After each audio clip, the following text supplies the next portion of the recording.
Joyeux Noël, soyez les bienvenus au Club 700 pour cette belle célébration.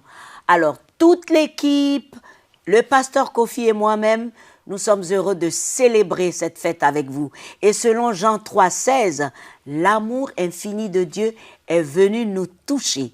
N'est-ce pas, pasteur? Quel amour merveilleux! Tout à fait. Hein? Avec ta belle cravate rouge, tu es bien radieux. Joyeux Noël! Ça me va tout droit au cœur, ton Oui. compliment. Hein? Et joyeux Noël à toi aussi, Massi. Oui. Et les amis, joyeux Noël. Massi l'a dit, hein? C'est une fête de célébration pour le jour où Jésus est venu dans ce monde. Ça, c'est l'histoire ici de Mélissa, qui a connu un Noël particulier parce que c'était un miracle qu'elle a vécu pour son bébé, qu'elle a d'ailleurs nommé Grâce. Important, n'est-ce pas? Suivez. Mon mari était venu avec moi. Nous allions pouvoir entendre les battements de son cœur pour la première fois. Ils ont passé la sonde sur mon ventre et on a tout de suite entendu le cœur bien distinctement. Nous étions remplis de joie à l'idée d'avoir un autre enfant. Le Seigneur nous avait bénis. À 15 semaines, nous avons appris que nous allions avoir une fille.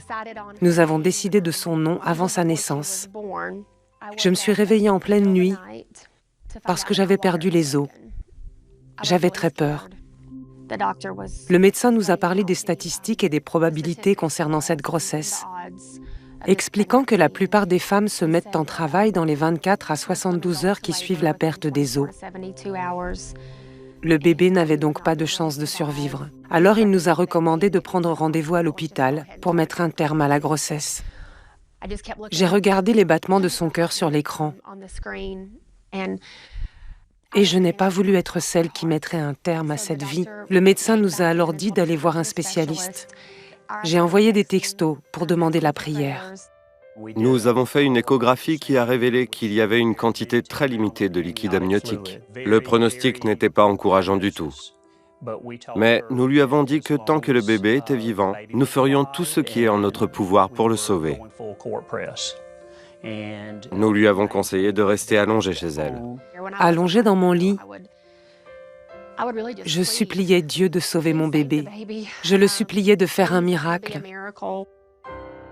Après avoir demandé qu'on prie pour nous, je me suis tout de suite sentie plus calme parce que je savais ne plus être seule. Dieu était de notre côté. Ils ont encouragé tout le monde. Ils voulaient que des gens prient pour eux. Ils ont cru que Dieu est assez puissant pour répondre à la prière. Nous savions que j'aurais une césarienne. À 26 semaines et 2 jours, ils ont vu que son rythme cardiaque disparaissait du moniteur pendant plusieurs minutes à la fois. Et ils ont compris que le bébé allait naître ce jour-là. J'ai été anesthésiée, endormie, et je suis revenue à moi en salle de réveil, où j'ai immédiatement demandé où était mon bébé. J'avais peur de la réponse. J'ai vu mon mari et lui ai demandé « Où est le bébé ?» Il a dit « Elle est aux soins intensifs. Elle ne peut pas respirer toute seule, mais on lui a mis un respirateur. » J'ai dit « Combien mesure-t-elle » ? « Elle est petite » a-t-il répondu. « Elle pèse 635 grammes pour environ 30 cm. » Nous avons entamé cette aventure aux soins intensifs qui a été remplie de hauts et de bas. Je remerciais Dieu chaque jour que nous pouvions passer avec elle. Je passais ma main dans l'incubateur pour prendre la sienne, qui avait à peu près la taille de l'ongle de mon pouce. Elle refermait sa main sur mon doigt et s'agrippait. Quand votre bébé est une petite fille, vous êtes toutes excitées à l'idée de lui mettre des robes, des rubans. Mais nous n'avons pu avoir ces moments-là avec Grace Anne que 2 mois plus tard. Quand ils m'ont dit que je pouvais lui mettre des vêtements, j'ai pleuré des larmes de joie. Ça n'a été qu'à partir de ce moment que j'ai pu vraiment réaliser que c'était mon bébé et qu'elle allait survivre, qu'elle allait pouvoir rentrer à la maison. Et c'est ce qu'elle a fait. Après 97 jours, elle a pu rentrer chez nous, tout juste à temps pour Noël. Quand nous l'avons fait entrer par la porte de la maison et que sa grande sœur l'a prise dans ses bras, nous avons réalisé le miracle. Jésus était intervenu dans sa vie. Les prières avaient été exaucées. Aujourd'hui, Grace Anne a 15 mois. Elle est petite pour son âge, mais elle se développe selon la courbe. Elle est même physiquement un peu en avance. Elle marche, elle babille, elle joue avec sa sœur et essaie de copier tout ce qu'elle fait. Elle est très courageuse. C'est véritablement un miracle. Dans la profession médicale, Dieu nous a donné du savoir et des outils que nous pouvons utiliser. Mais cette petite fille ne serait pas ici aujourd'hui s'il n'y avait pas eu Dieu. Je pense que sa survie a été un véritable miracle. Et regardez comme elle est bien. Parfois, nous devons renoncer à lutter par nous-mêmes pour nous mettre à genoux et demander ce dont nous avons besoin. Nous avons demandé que Grâce-Anne vive. C'était une grande requête, mais Dieu l'a accordée. Et elle est là maintenant. C'est vraiment grâce sur grâce par Jésus-Christ. Et elle a bien fait de nommer l'enfant Grâce. Alors, tu sais, Massi, ce qui me réjouit ici, Oui. et je peux te le dire, je l'affirme vraiment, que je Vas-y. suis convaincu, Oui. vraiment convaincu, qu'il y a quelqu'un qui a suivi ce témoignage Oui. de Mélissa et le Oui. bébé, Oui. et qui se dit, c'est aussi possible pour moi. Et c'est toujours possible. Parce que c'est édifiant. Oui. Quelque chose qui a dépassé les médecins, qui ont vu, ils étaient stupéfaits de voir le miracle, finalement, c'est le miracle de Dieu. Alors, il y a quelqu'un là qui est en train de voir, alors, est-ce que mon cas aussi, qu'est-ce que tu leur dis, Massi? Tout est possible à celui qui croit. N'est-ce Tout pas? est possible, mes amis. Et il y a de très bonnes surprises à cette émission. Restez avec nous pour un invité spécial. À tout de suite.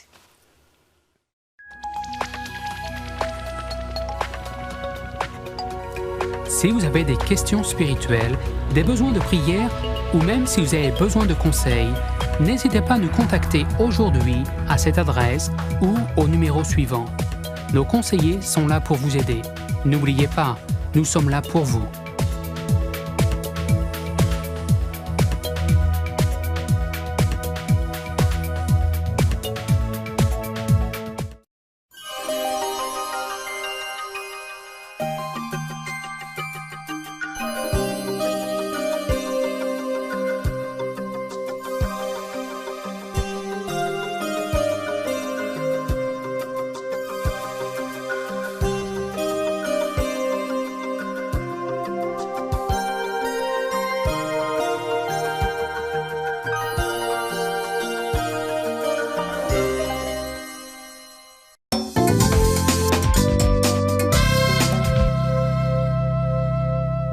Les amis, bienvenue de nouveau. Il y a quelques semaines, le pasteur Kofi avait rencontré le pasteur Luc pour discuter des prophéties bibliques sur la venue de Jésus.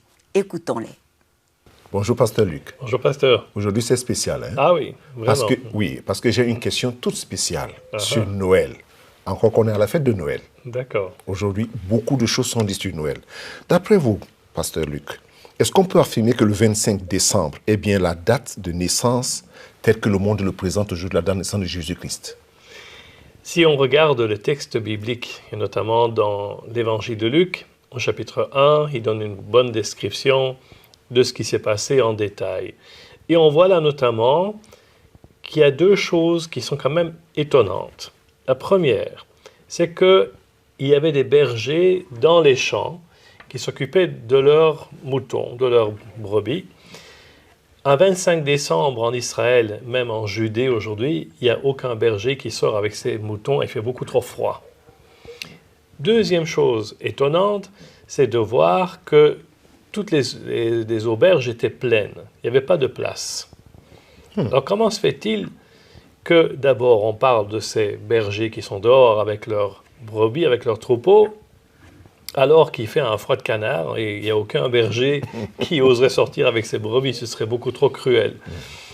Alors la raison, ce serait d'abord que ce n'était pas un mois de décembre où Jésus est né. Deuxième chose concernant donc pas de place à l'auberge ou dans les hôtels, c'est sans doute parce qu'il y avait une de ces fêtes de pèlerinage dont on a parlé auparavant, et que c'est pour cela qu'il y avait énormément de monde à Jérusalem, vu qu'ils venaient du monde entier pour célébrer les fêtes de l'Éternel. Alors, on se pose bien sûr la question, comment pourrait-on arriver à connaître, au moins approximativement, la date de la naissance de Jésus? Voilà. Alors, si on regarde ce qui est écrit dans l'évangile de Luc, au chapitre 1, verset 5, il est écrit ceci. « Du temps d'Hérode, roi de Judée, il y avait un sacrificateur nommé Zacharie, de la classe d'Abia. Sa femme était d'entre les filles d'Aaron, et elle s'appelait Élisabeth. » Alors, la lecture de ce texte nous apprend que le père de Jean-Baptiste faisait partie d'une classe de la prêtrise lévitique appelée la classe d'Abia. En lisant 1 Chronique 24, nous apprenons que le sacrificateur était divisé en 24 classes. Abia était la 8e classe, on le voit dans le verset 10. Et ceci nous apprend donc aussi quand est-ce que la classe d'Abia devait servir au cours de l'année biblique. Sous la direction du Saint-Esprit, David a donc divisé les sacrificateurs en classes et leur a donné les instructions concernant le temps de leur service. Et on voit cela dans 1 Chronique chapitre 28, versets 11 à 13.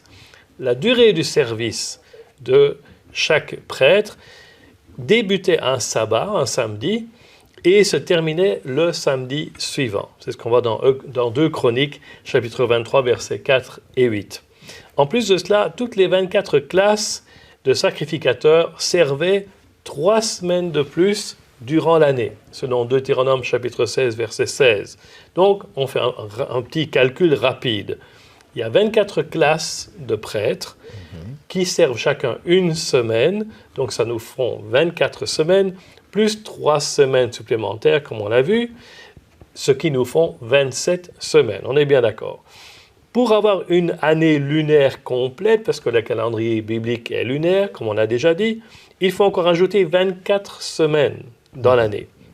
Chaque classe devait donc servir une semaine en début d'année et une semaine en fin d'année, plus 3 semaines de service, toutes les 24 classes, donc 5 semaines de service par an pour chacun. Entre la première et la 8e semaine de l'année, 2 des 3 fois où les classes servaient avaient lieu, donc les fêtes de l'Éternel. Il y a la fête des pains sans levain, dont on a parlé, la Pâque, qui tombe au mois de mars-avril, et puis la fête des semaines, Shavuot, au mois de mai-juin, et cela avait lieu durant les 8 premières semaines de l'année biblique, évidemment. Et la 8e classe servait donc durant la 10e semaine de l'année, et vu que Abia faisait partie de ce groupe, cela tombe donc au mois de Sivan, qui tombe à peu près au mois de mai ou juin pour nous, selon notre calendrier. Donc, cela tombe le 2e samedi du mois de Sivan, et la semaine suivante, donc vers le 12 ou le 18 Sivan, Élisabeth a conçu. Jean-Baptiste, après que Zacharie eut terminé son service au temple, comme il est écrit, elle aurait donc pu tomber enceinte après le 3e samedi de Sivan. Et pour une grossesse normale de 40 semaines, donc 9 mois, on est tous d'accord, nous pouvons conclure que Jean-Baptiste est né vers la Pâque juive, donc le 15 Nissan, le premier mois de l'année, donc vers mars-avril. Ce serait la naissance de Jean-Baptiste. Et pendant le repas pascal, il est coutume de laisser une place vide pour Élie le prophète, selon la tradition juive. Et Jésus a enseigné que Jean-Baptiste était Élie, qui devait venir avant lui. 6 mois après la conception de Jean-Baptiste, Jésus est conçu dans le sein de Marie. On voit cela dans Luc chapitre 1, versets 23 à 33. Vous vous souvenez de cela? Oui. Et donc, si Jean a été conçu dans la 11e semaine, la semaine du 3e sabbat de Sivan, Jésus a été conçu 6 mois plus tard, pendant le mois de Kislev, qui tombe au mois de novembre, décembre, et ça coïncide avec la fête de Hanouka, qui est la fête des Lumières. Et donc, Jésus serait né 9 mois plus tard, et alors là, on arrive à la fête des tabernacles. Alors là, c'est des calculs et des calculs. Mais une question, parce que c'est important. Est-il conseillé de fêter Noël? Et de quelle façon? Moi, je pense qu'il faut certainement fêter Noël. La venue du Sauveur dans ce monde, c'est une chose très importante pour nous. Mais de quelle façon? Certainement pas en faisant de grands plats, des grands repas, et certainement pas en allant faire la fête à droite à gauche, mais en se souvenant que Jésus est venu et que c'est pour cela que nous le célébrons. Merci beaucoup, Pasteur Luc. L'information non seulement est passée, mais c'est formidable. Les amis, à tout de suite.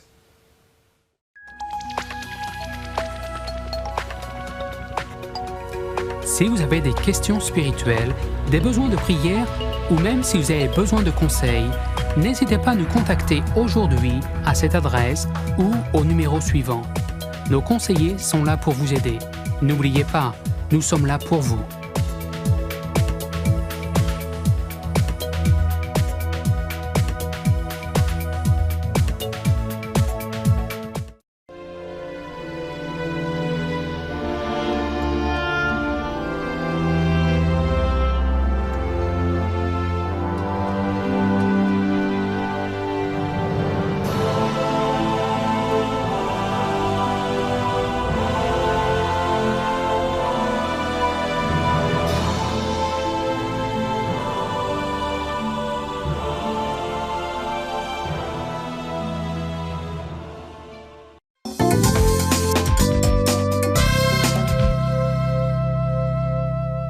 Bienvenue à la célébration avec nous et nous allons nous retrouver au Vietnam où la fête de Noël est très populaire malgré une population de près de 95% bouddhiste. Étonnant, n'est-ce pas? Mais en décembre dernier, il y avait une grande star dans plus de 1300 églises et maisons. Devinez qui? Regardez. L'année passée à Noël, Superbook a été présenté au Vietnam. C'est la toute première animation chrétienne en 3D au Vietnam. Ça plaît à tout le monde, même à nos amis non chrétiens. Bien que le pays soit bouddhiste à 90%, la plupart des gens y fêtent Noël. Tout le monde au Vietnam connaît la fête de Noël. Ils s'envoient des cartes de vœux, ils se souhaitent un joyeux Noël. Ils décorent leur maison, mais ils ne connaissent pas le sens de cette fête. Phuc est le directeur national de CBN au Vietnam. Il a organisé une action d'évangélisation avec Superbook dans près de 1300 églises et dans beaucoup de foyers. Les enfants ont invité leurs amis bouddhistes et plus de 44 000 enfants ont entendu parler de Jésus et du véritable sens de Noël. J'ai appris que Noël est le jour où Jésus est né. C'est aussi le moment où je devrais l'adorer. J'ai beaucoup aimé leur voyage dans le temps. Superbook nous ramène à l'époque de la Bible. Les enfants furent aussi encouragés à inviter des amis chez eux pour regarder ensemble les épisodes Superbook sur Noël et sur la création. La petite Can Nang a 10 ans et elle y a participé. Après avoir regardé Superbook à l'église, j'ai voulu le regarder encore. Et je voulais que mes cousins le voient aussi, pour qu'ils puissent entendre parler de Jésus et suivre ses voies. Je crois qu'à l'avenir, partout au Vietnam, des enfants pourront voir Superbook à la télévision ou sur Internet. Ce sera partout au Vietnam. Merci CBN d'avoir fait venir Superbook au Vietnam. Extraordinaire! Des milliers d'enfants ont compris le vrai sens de Noël et les parents aussi, ce qui est une bonne semence pour l'Évangile. Et nous devons dire bravo à Superbook et surtout à la star Gizmo. Maintenant, nous allons retrouver notre cher pasteur pour cette semence de l'Évangile. Merci, Massi. Il est intéressant de savoir qu'en 1647, le Parlement anglais avait voté une loi déclarant qu'il était interdit de célébrer Noël. La célébration avait été annulée par Oliver Cromwell, le leader puritain qui estimait que manger et boire à l'excès ce jour-là, un jour saint, était immoral. Les personnes qui ne respectaient pas cette loi étaient arrêtées. Vous savez, cette interdiction a été levée 13 ans plus tard, en 1660, lorsque les puritains ont perdu le pouvoir. Cependant, aux États-Unis, cette interdiction a duré de 1659 à 1681. C'est vrai, aujourd'hui, pour beaucoup de personnes, la fête de Noël veut dire manger et boire à l'excès, dépenser beaucoup d'argent, même s'il faut s'endetter, pour offrir des cadeaux inutiles et faire la fête. Mais il faut savoir que les statistiques montrent qu'il y a plus de suicides pendant les fêtes de fin d'année que pendant tout le reste de l'année. Car certaines personnes, c'est-à-dire les personnes âgées, qui sont seules et semblent seules et pauvres, ont l'impression qu'ils ne font plus partie de la société. Alors, si nous voulons faire la fête, faisons-la en donnant à ces personnes des cadeaux dont elles ont vraiment besoin. Quoi? La compassion, la compréhension et le message de la bonne nouvelle de l'Évangile. Personnellement, ce qui est important, c'est ce que Paul dit dans Romains 12, au verset 2. de ne pas se conformer au siècle présent, mais au contraire d'être transformés par le renouvellement de l'intelligence, afin que nous, vous et moi, nous discernions quelle est la volonté de Dieu, ce qui est bon, agréable et parfait. Remerciez Dieu d'avoir envoyé Jésus dans ce monde, peu importe le jour de sa venue, mais seulement cela nous montre que Dieu est amour et qu'il a envoyé dans notre vie et dans notre monde un sauveur, c'est Jésus. Alors je veux que tu pries avec moi en ce moment pour que Noël ait un sens pour toi. Répète cette prière avec moi. Seigneur Dieu, je te remercie en ce jour particulier et je te prie de me pardonner d'avoir ignoré et oublié l'importance de ton amour dans ma vie en envoyant Jésus. Je comprends maintenant la signification de ton amour par la venue de Jésus et je te demande de me pardonner. Pardonne-moi mes péchés, Seigneur. Et je t'invite dans mon cœur. Viens dans ma vie, Seigneur. Change ma vie. Change mon cœur. Je te reçois maintenant, Seigneur Jésus, comme mon Sauveur et mon Seigneur personnel. Amen et Amen. Ma prière pour toi, c'est que Noël ne soit pas juste un moment où on mange, on se divertit, on boit, on s'endette, mais que tu aies à méditer profondément sur ta relation avec le Seigneur. Comment est ta relation? Comment tu dois marcher avec le Seigneur? C'est mon souhait pour toi. Que Dieu te bénisse, non seulement toi, mais ta famille, ta maison et tout ce qui t'entoure. Joyeux Noël pour toi. Que Dieu te bénisse. Mais là, nous n'allons pas partir comme ça. Nous allons retrouver Massi et nous allons méditer sur ces paroles du fond musical de la servante du Seigneur, Yolande. Massi. Chers amis, Noël, très important pour tout le monde dans le monde entier. Je suis avec le ministre de Dieu, Yolanda Amichia, ministre de Dieu. Alors, Noël, c'est devenu une affaire très, très importante un peu partout. Quelle est la bonne attitude pendant Noël? Oui, merci Maman Massi. Nous sommes dans une saison de Noël. C'est un temps pour nous de nous souvenir de l'amour et de la bonté de Dieu. En l'occurrence, le Seigneur nous a donné son Fils Jésus-Christ comme sauveur de l'humanité tout entière. Et aujourd'hui, nous célébrons la date anniversaire de ce jour-là, de ce sacrifice que Dieu nous a fait. Alors nous devons être dans une attitude de reconnaissance, une attitude de gratitude, une attitude de remerciement envers Dieu, notre Père, qui nous offre ce cadeau merveilleux à toute l'humanité entière. Et que doit-on faire exactement autour de nous? Autour de nous, en cette saison de Noël, nous devons propager l'amour du Seigneur tout autour de nous, en parole comme en action. Nous devons emmener à toute personne autour de nous, tout le monde entier, à expérimenter cet amour d'une manière ou d'une autre. Alors nous devons propager la bonne nouvelle, comme on le dit chez nous, annoncer la bonne nouvelle, évangéliser et permettre au monde entier de recevoir cet amour en le voyant au travers de nous, nous le partageons aux autres aussi. Alors c'est cette attitude-là que nous devons avoir. Merci beaucoup. Chers amis, elle va chanter Noël.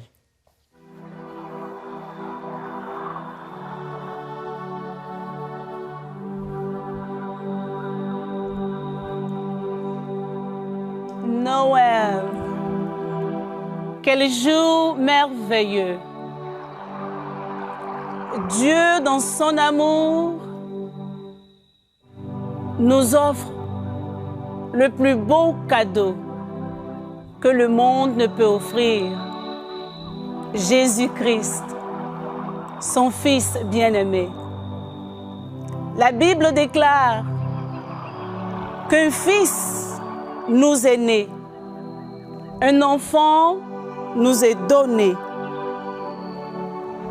et la domination reposera sur son épaule. On l'appellera admirable, conseiller, Dieu puissant, Père éternel, Prince de la paix. Notre Seigneur et Sauveur, Jésus-Christ, l'Emmanuel. Oui, bien-aimé, aujourd'hui, tu recevras une multitude de dons. Des cadeaux te viendront de partout. Mais il y a un seul don qui puisse te donner la vie éternelle. Jésus-Christ, notre Seigneur. Oui, Dieu dans son amour, aujourd'hui, t'offre ce don ineffable. Jésus-Christ, notre Seigneur. Il est venu pour libérer les captifs, pour apporter la guérison au cœur brisé, pour annoncer une année de faveur à l'humanité tout entière. Jésus-Christ, notre Sauveur. Ce don est pour toi, bien-aimé. Oui, Dieu te l'offre. Reçois-le. Accepte-le maintenant et tu auras la vie éternelle. Tu auras la joie et la paix du cœur. Tu auras le bonheur. Jésus-Christ, notre Seigneur.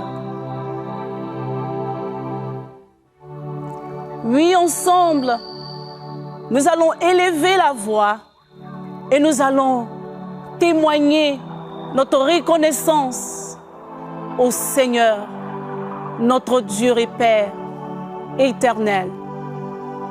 Oh Seigneur, nous te disons merci pour cet amour que tu as manifesté en notre égard, en nous donnant Jésus-Christ, notre Seigneur et Sauveur, afin que nous ayons la vie éternelle. Nous t'adorons, Père. Nous t'élevons. Nous te louons pour cet amour merveilleux. Merci de nous avoir donné Jésus-Christ, ton Fils bien-aimé. Oh, à tous, nous disons merci. Joyeux Noël. Alléluia. Alléluia. Merci Seigneur.